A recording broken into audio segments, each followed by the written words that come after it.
피임약을 복용하기는 좀 그렇죠. 그렇다면 한약으로는 다낭성 난소증후군을 치료하는 건 어떨까요?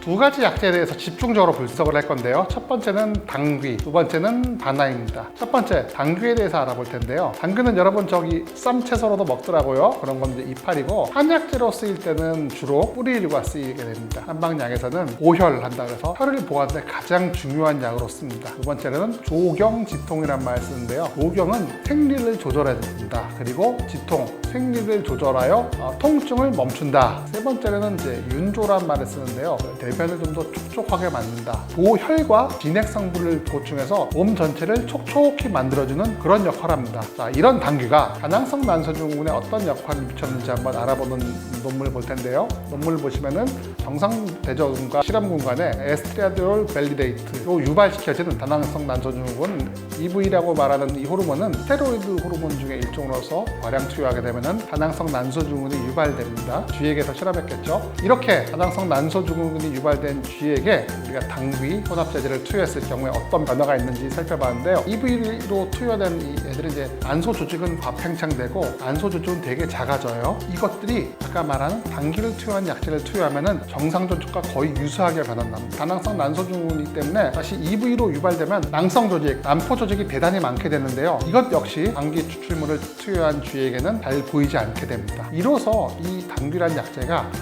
다낭성 난소증후군의 난포를 형성시키는 걸 억제하고 정상적인 난포가 보이게 된다. 난소와 체중비도 정상군과 거의 유사하게 만들어내는구나 라고 유추할 수 있습니다. 즉 당귀가 다낭성 난소증후군에 꽤 중요한 역할을 한다 라고 알려지게 된 거죠. 두 번째 약제로 개발된 것이 바나인데요. 바나로 된 약제들은 실은 바나가 메인 약으로 본약으로 설정된 몇 가지 한약탕들이 다낭성 난소증후군에 효과가 있다는 것이 알려지면서 바나에 대해서 좀 더 집중적인 연구를 한 것 같아요. 원래 바나라는 약제는 당귀와는 달리 거담이라 하죠. 몸의 끈끈한 성분을 제거해주고 진해, 기침을 멈추는, 또 습을 말리는 이런 역할을 해주는 거였어요. 즉 다낭성 난소증후군과 좀 상관이 없다라고 여겼는데, 처음에 쓰게 된 원인은 다낭성 난소증후군이 살집이 많고 비만인 환자한테 좀 많이 보이잖아요. 처음에 투여했을 때는 이런 비만이 습에 의해서 유발된다라고 여겨서 그 습을 말리는 효과로 바나를 좀 더 투여해봤는데 효과가 좋더라고요. 그래서 이걸 가지고 연구가 이루어졌답니다. 연구를 해보니 또 당귀와 같은 결과가 또 나오네요. 정상적인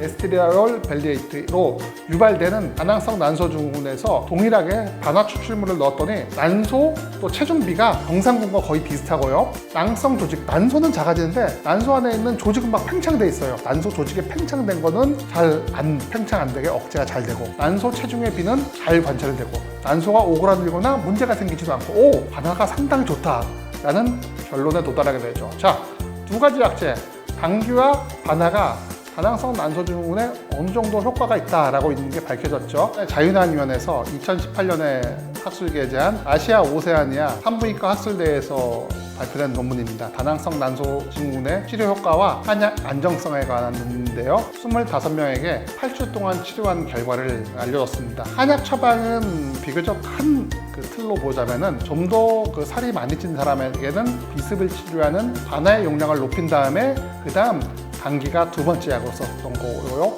조금 마른 스타일의 그 다낭성 난소증후군 환자에게는 당귀를 제일 많이 쓰고 그 다음으로 바나를 써서 분약이 1, 2번이 바뀐 상태죠. 그렇게 메인 약을 썼고, 나머지 처방은 환자 상태에 따라서 조금의 덜고 더하고를 이용해서 처방을 했습니다. 이 처방을 통해서 25명의 환자가 어떻게 변했는지 논문 자료를 보면서 나오죠. 정상 월경이 0에서 30%로 증가됐습니다. 빈발 월경이 있었던 사람들은 100% 감소가 됐고요. 희발 월경, 즉 생리를 띄엄띄엄 했던 사람은 24% 정도 감소가 됐고요. 우월경으로 심했던 사람들은 57% 감소가 됐습니다. 더더군다나 8주간 이상의 장기적인 치료를 통해서 이 치료를 하는 동안 어느 누구도 약물을 통해서 부작용이나 어지러움, 구토, 한약에 대한 이상 반응 이런 것들이 없어서 안정성과 또는 치료성 두 마리 토끼를 한 번에 잡은 것 같아요. 쉽게 말해서 치료가 꽤 잘 됐다는 얘기입니다.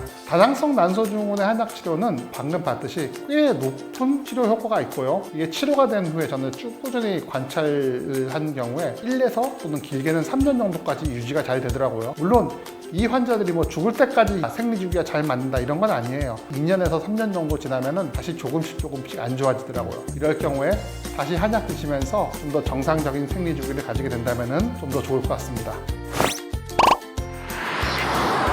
재한이의 제안! 당황하는 다낭성 난소증후군 환자 여러분, 치료 방법은 많습니다. 고민하지 말고 치료받으러 오세요.